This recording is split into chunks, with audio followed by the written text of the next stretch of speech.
Hey guys, welcome back to my channel. My name is Fenya and I'm your personal esthetician. In today's video, I want to talk to you guys about the most requested video I've ever gotten. It's hyperpigmentation. I want to talk to you guys about the type of hyperpigmentations that are out there and how you can identify the type of hyperpigmentation you have and how to go about treating it. Now, I also want to talk to you guys about the different type of ingredients that you can use to treat hyperpigmentation. So before we get started, go ahead and hit that subscribe button and that notification button. That way you don't miss on any product knowledge, skincare tutorials, and education. So with that being said, let's get started.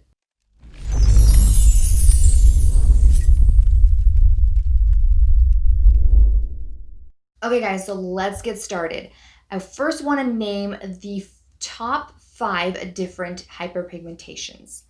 And then I want to show you guys pictures right around here somewhere that the type of pigmentation I'm talking about. That way you guys can see, because I personally am a very visual person. So I feel like I want you guys to see it, know the name, learn it, and remember it.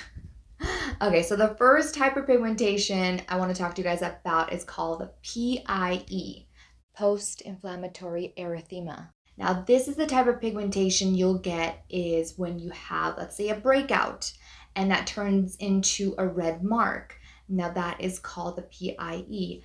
That happens when it's a scab or a wound after a breakout occurs. So when the breakout comes, it causes the skin to tear, open up, and then becomes this big, breakout. And just to show you guys, I have this huge pimple that I am dying to pop right here, and it's killing me.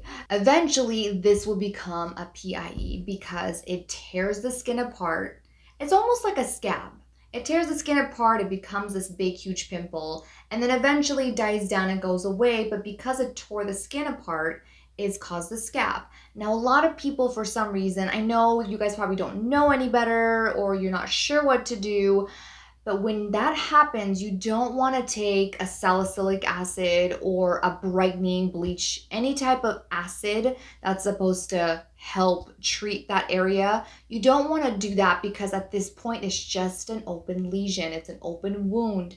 It's a scab. So it's almost like if you have a cut and then you take salt and you put it on an open lesion, that will burn and it will cause the skin to tear open even more. So when this happens, when this guy eventually turns into a PIE, I will not put anything on it. The only thing I like to do is put my phyto-calming serum on because that will help soothe it, heal it, and calm it down. Sometimes these things happen because of hormones, so you don't want to squeeze it and try to treat it and put acids on it. Just let it be, let it become a PIE, or even if it becomes just a pigmentation, then we can treat the problem. So just write it out, let it happen, and let it do its thing, and then we can treat it. So going back to PIE, this is an open lesion that we just need to let the wound heal, close up, and usually after the redness dies, it does become a hyperpigmentation, which is the next type of pigmentation I want to talk to you guys is called the PIH, which is post-inflammatory hyperpigmentation.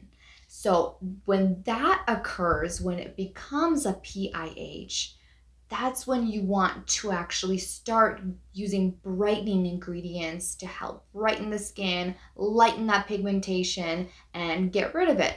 So I usually give it some time because sometimes it just heals on its own. You don't really need to do anything. You just kind of write it out sometimes. But unfortunately, I wait about 2 weeks. Unfortunately, sometimes your skin just doesn't heal as well as it should as our 20s and early 30s. So we do need a little boost and a little help. So that's when you have the arbutin ingredients, salicylic, glycolic acids, kojic acids, vitamin C's, all of those ingredients will help brighten that skin. So let's talk about number 3 pigmentation. So the third pigmentation I want to talk to you guys about is melasma, which is one of the hardest pigmentation to treat or to cure. it is something, once you have it, it's done. You can suppress the pigment, you can control it a little bit, but you can't completely get rid of it out of your life forever. It's really impossible. You can maybe suppress it for a couple of months, but it will come back. The way you can determine a melasma pigmentation, now this is also known as the pregnancy mask. And the reason why they call it a mask is because usually this pigmentation is more like a solid form. So it'll be more like a big solid pigmentation on the forehead, solid pigmentation on the cheeks, or on the lower cheeks. It's usually a big solid pigmentation. That's how you know it's melasma. And if it is melasma, unfortunately, we can't get rid of it. Again, you can suppress it and control it for a little bit, or maybe get rid of it for a couple months, but it will come back. So I usually tell my clients with that situation, don't kill yourself and don't try to use all these bleaching creams every single day to get rid of it. You can't get rid of it. You can suppress it. I also want to show you guys a picture of melasma. That way you guys can see it. Now, melasma also is triggered few ways, either hereditary, or if you're taking birth control or any type of, IUDs or just any type of birth control, or if you're going through changes, whether it's just menopause or pregnancy, these can trigger melasma, which is why it's also known as pregnancy mask, because usually when you're pregnant, because you're going through such major hormonal changes, it's possible to get that melasma. So if you are pregnant, please don't use any bleaching creams, brightening creams. Be really careful because all of these ingredients do go into your bloodstream and you don't want that to go to the baby. So be really careful and talk to your doctor about that. So next up is number 4, sun damage. And this is, to me, another hard pigmentation to actually treat. The reason being is sun damage happens so earlier on in your teens. Yes, in your teens, when we're sunbathing and doing all those things that we do when we're teenagers and not wear sunscreen, that's when it actually happens. That's when the damage occurs.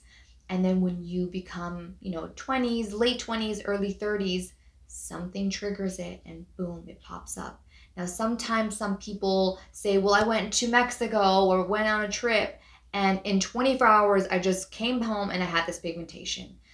That usually happens because the damage has already happened in your skin when you were really, really young.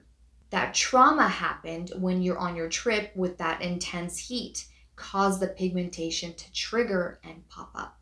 So it takes a little bit for that pigmentation to happen. It doesn't happen overnight, but it's instantly, it can be triggered and boom, it can pop up within 24 hours and you just have this pigmentation. So it is difficult to correct sun damage because it's happened so long ago that you have to dig really deep in the layers to actually try to treat it because it's deep in your skin.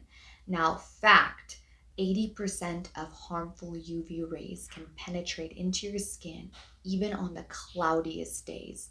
So you always want to make sure you wear your sunscreen, protect your skin, and try to have zinc in your sunscreen because that's what reflects the light off your skin versus the other ingredients that can't absorb the light, which are the harmful rays, and actually can penetrate into the skin, cause the damage, then the light is released. So make sure your sunscreen has zinc. One more thing, guys. The darker the pigmentation, the more superficial the damage. The lighter the pigmentation, the deeper it is and the harder it is to treat it. So all of these sun damages, if you notice, they're super light or they're almost like this yellowy kind of brownish color versus when you have, let's say, a pimple that has become a pigmentation. You see how it's like that chocolatey dark brown? That's more superficial. So which means you can treat it easily versus the lighter pigmentations. So if you see your pigmentation on the super light side, that means it's deeper and it's going to be a struggle to treat. All right, guys, so number 5 pigmentation, which I don't really consider this as a pigmentation, but I think because some of you don't really know what to call it, it's natural to call this a pigmentation. Now, some people get these dark shadows right around here, or dark shadows right around here, or sometimes darker here, just shadows. They associate this with pigmentation. It's not really a pigmentation, and the reason why you get these dark shadows right here or right here, some people even have it right here, it's because your skin is dry. When the skin is dry, think of it this way. So let's reverse a little bit. This is called the mandibula, which is your lower jaw. We use this muscle a lot. We talk, we eat, we express ourselves with this, area. So when you are using the wrong products that cause your skin to dry, this is the area that dries the first and the most.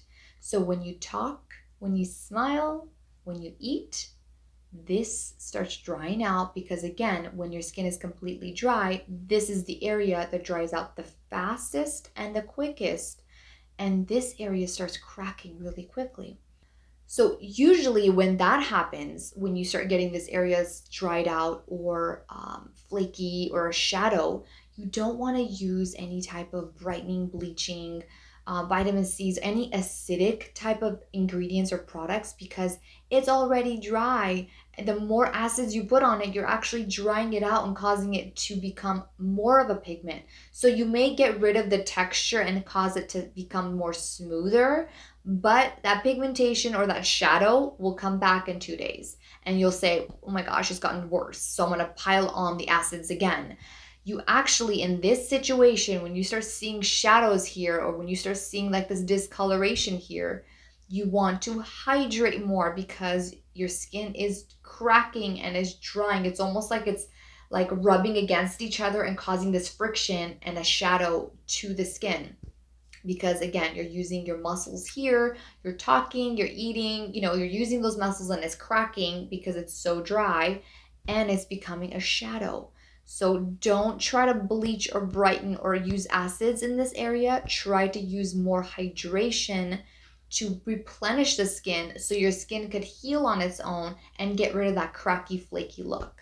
So that's not really pigmentation. I know a lot of people associate that with pigmentation because they see the shadow, but it's really easy to fix. Just hydrate. You can drink more water, put on heavier creams. I'm not saying slather it on, to feel greasy and uncomfortable, but just maybe take a break from acids, scrubbing. If you're using devices, take a big long break from those. Just take a break and just focus on hydration, and you'll start seeing it fade away. Super easy to fix. All right, guys, so this video will have a part 2 and it's already ready, so you don't have to worry about waiting for part 2 to come out.